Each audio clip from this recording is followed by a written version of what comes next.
हो, जहां कलह हो सकती तिलक मत लगाओ, मत कंठी बांधो, मत ठाकुर सेवा विराजमान करो, पर अंदर अंदर रो रो कर पुकार सकते हो राधा राधा, अंदर ही अंदर, कोई जाने ना, भगवत प्राप्ति हो जाएगी।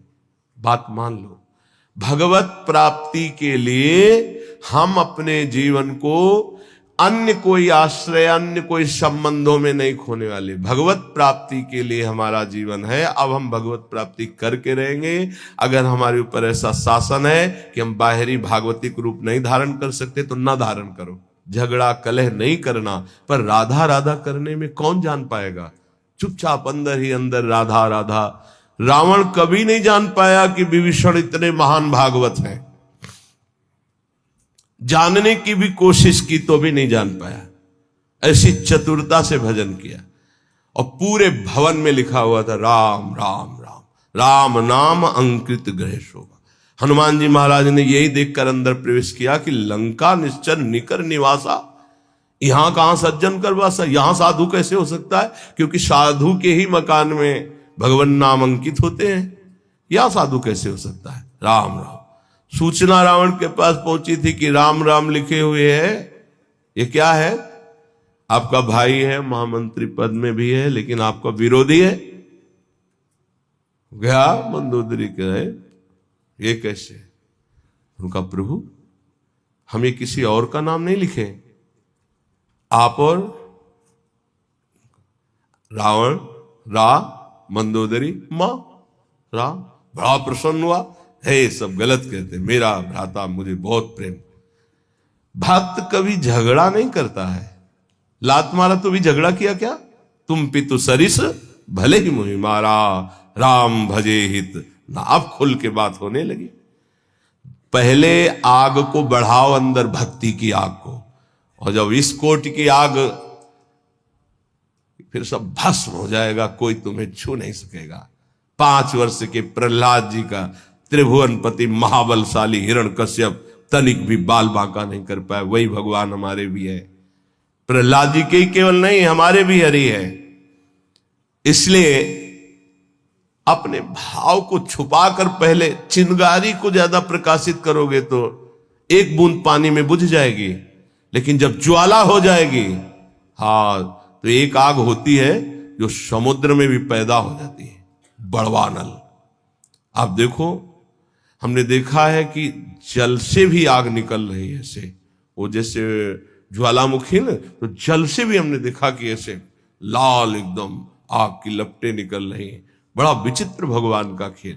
जल भी नहीं बुझा सकते, जल में ही तो बड़वानल पैदा होता है, समुद्र में ही। ऐसे ही तुम्हारे हृदय में जब भक्ति का बड़वानल आ जाएगा तो पूरा संसार खिलाफ हो जाए तो भी कुछ नहीं बिगड़ने वाला। इसलिए अपनी भक्ति को जो चिंगारी हुई है उसे छुपाओ और बढ़ने दो, उसे बढ़ने दो। बाहरी कुछ ऐसा मत करो, यदि विरोध हो रहा है अंदर ही अंदर इतना बढ़ा लो कि फिर ताल ठोक के मैदान पे आ जाओ। काम क्रोध लोभ मोह मद कोई भी परास्त नहीं कर सकता। फिर हरि हर समय तुम्हारे नेत्रों में बसे रहेंगे, पर हमें जीवन खोना नहीं है।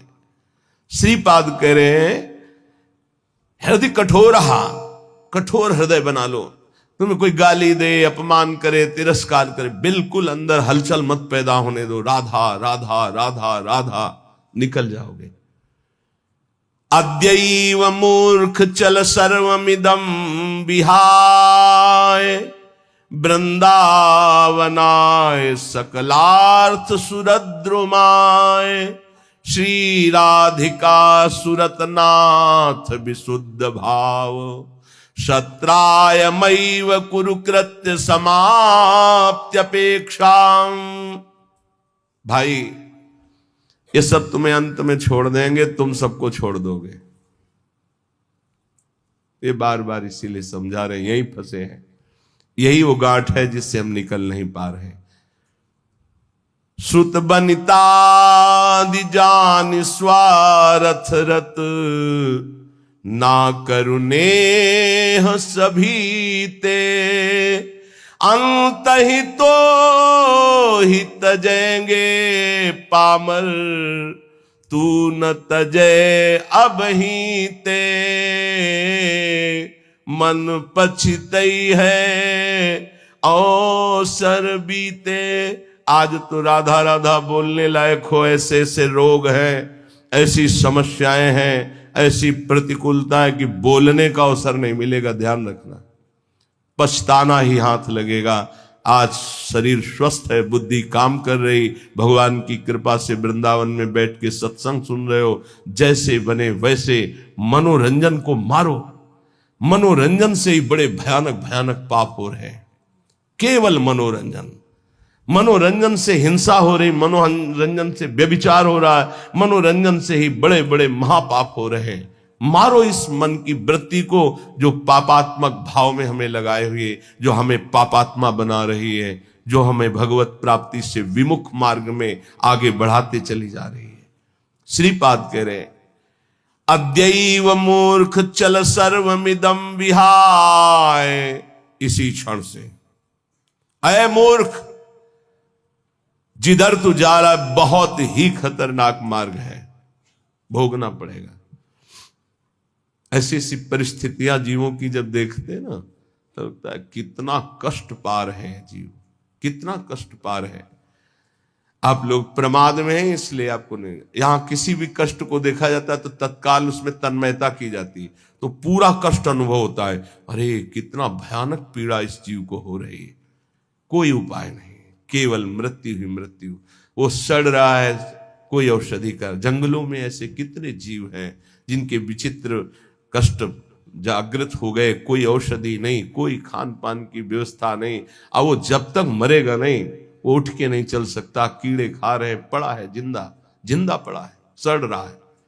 कौन है ये? हम ही हैं। हमारे कर्म बिगड़ गए तो ऐसे जीव बन गए, ऐसे ऐसे भोगे।